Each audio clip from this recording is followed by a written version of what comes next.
We're heading into the holiday season, and if you're like me, this is a time where you spend a lot of time around your family, maybe not your immediate family, even extended family. And I do think it is important for us to be thankful of our families, of being thankful of having them there and in our lives.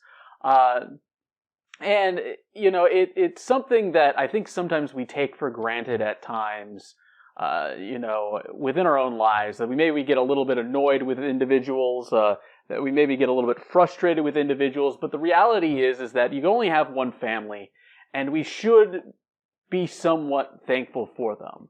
And I think we should show love for them during this time as well. Now, obviously, there are situations where that isn't necessarily as easy as it should be. When people within the family have wronged you, it is very understandable to not feel very thankful for them. And in some cases, you probably shouldn't necessarily be thankful for what they did. I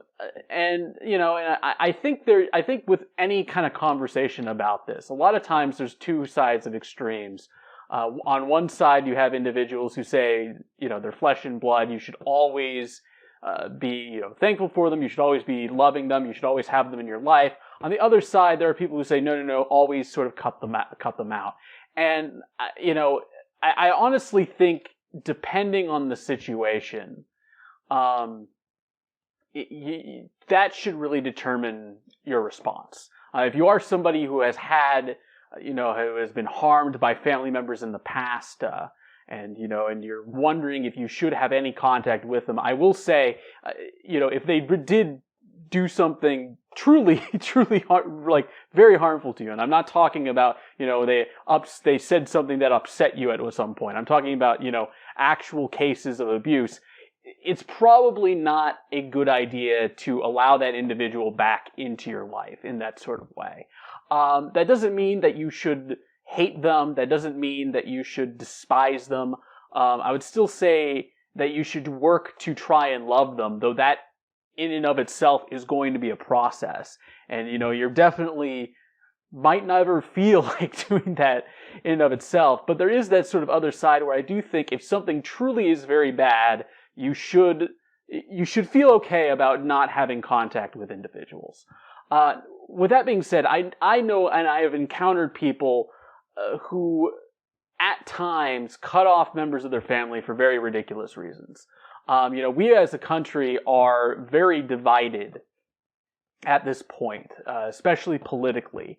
And I think that is a case which is the absolute worst reason you could exclude somebody from your life. It is because they believe something that you don't necessarily agree with.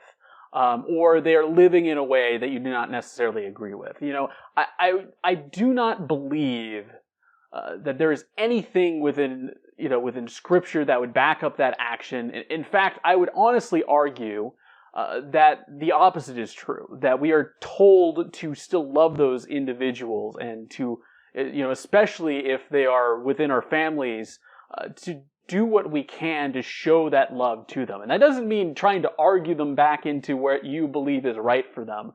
Really what it just means is embracing them where they are and, and understanding that you might not see eye to eye, but that they're still family. And you should show that they are loved and that you are thankful for them being in your life. Because as I started out, saying, you really only do ever have one family. Friends will come and go, but your family is pretty much set. Especially when it comes to people like siblings, cousins, those types of things. So you love your family. Do what you can to be around them this holiday season if it is appropriate. Because they're your blood. They're those who should be loving you unconditionally, and you as well should be loving them unconditionally as well.